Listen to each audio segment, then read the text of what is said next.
Welcome to my channel. This is JC Rock and Metal Reviews. My name is John. Today I have another anniversary review. The album is Sin After Sin by Judas Priest. Released on April 8th, 1977. It is celebrating its 45th anniversary. So in this video I'll give a little history of the band, talk about the album, talk about the songs, and I'll give my final thoughts. So Sin After Sin is the third album by Judas Priest. It was the follow-up to Sad Wings of Destiny. That was actually considered one of the first true heavy metal albums. Now this album, Sin After Sin, they start to become more successful. It was produced by Roger Glover. He is the bassist for Deep Purple, and it's also their major label debut on Columbia Records. So the title of the album, Sin After Sin, was taken from a line from the song Genocide from the Sad Wings of Destiny album. The album has a cover of the Joan Baez song Diamonds and Rust. And this was the first Judas Priest song to be played on the radio. Also has Dissident Aggressor, that was covered by Slayer about 11 years later. And overall, this is a heavy metal album. And that song, Dissident Aggressor, in particular, was very influential for heavy metal. It was also covered by thrash metal band Forbidden. They did a Judas Priest tribute album. It was covered by the band Hailstorm on one of their EPs. Metal bands Therion and Arch Enemy have also done covers of different songs from this particular album. So this is like a very metal album. The first song is called Sinner. The song has a typical new wave of British heavy metal sound. It has this hard driving metal riff.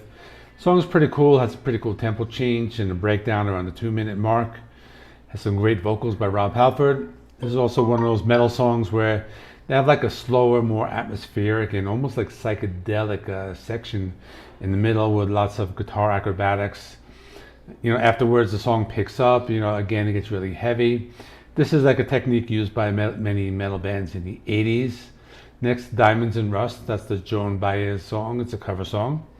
It's more of a hard rock song, has a galloping guitar. The intro is kind of similar to Barracuda by Heart.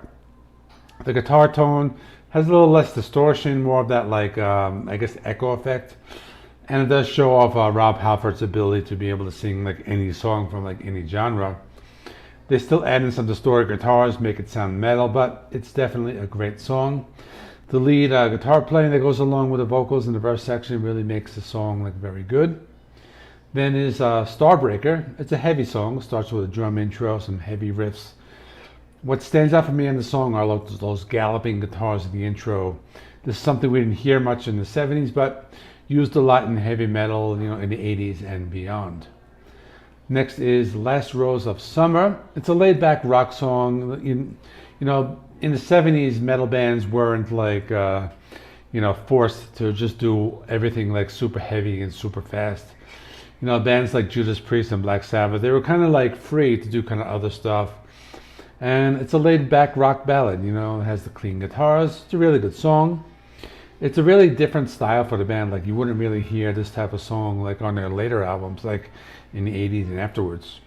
The bass playing really stands out in the song as well, and I like this one. Next song is called Let Us Pray / Call for the Priest. Now, the word pray is spelled P-R-E-Y, and that part's an instrumental, has guitars. They play these slow, almost power metal, melodic type of playing, followed by Rob Halford singing in a choir style. Then the song picks up, starts to get a little heavier, about the 1 minute and a half. Comes in the second part of the song. It gets fast, it's heavy, some great metal riffs. Song with some fast galloping guitars and some brighter toned guitar chords. Next song is called Raw Deal. The song has a cool metal riff. It moves at a mid-pace, has some nice drumming in the intro. The song has been open to interpretation. Some people think it's about getting into a bar fight. Others have interpreted it as a sexual encounter. Now, if the latter were true, it would be the first time Rob Halford was coming out of the closet, which he did officially in 1998. But that's just speculation. The song itself is a heavy song. Has some really great guitar playing on it. The song mixes some heavy riffs and the hard rock styles of the 70s. The next song is called Here Come the Tears. This is another laid-back song. Rob Halford singing in like a crooning style, similar to like a few of the songs on the Sad Wings of Destiny album. I think one of them was Epitaph. The song has some acoustic guitar strumming. That's another thing we don't really hear often in like a Judas Priest song. During the chorus, Rob Halford, he kind of like sings in like a higher register, and they introduce some distorted guitars playing power chords. The last song is the one I was talking about, Dissident Aggressor, and this song has been covered many times on many metal bands. You know, rightfully so. It's a heavy song. It has some very heavy riffs, and definitely a very like metal song, especially for the year 1977. Rob Halford lets out some of his high-pitched vocals in the song, and has some really great guitar playing. In conclusion, it's definitely one of the stronger albums of their entire discography. Very heavy album for the 70s. So this album continues in the style. You know, they were kind of like going for like that style where they released Sad Wings and then they wanted to get like a little heavier. So if you're somebody who only knows Judas Priest from their 80s and beyond, I would definitely check this out. You know, me personally, I kind of like discovered this album not really that long ago. You know, I mostly knew Judas Priest from like the 80s and up to like Painkiller, and that was really about it for like a long time. But definitely check this out. Up next, two more anniversary reviews I want to get this week. Self-titled debut album by The Clash, the punk rock album, and Electric by The Cult. It's a pretty cool like hard rock album. So please remember, like, comment, subscribe. If you want to see my review of Judas Priest, Sad Wings of Destiny, I will link it right there. I did that last year during its anniversary. So thanks for watching, and I'll see you all in the next one.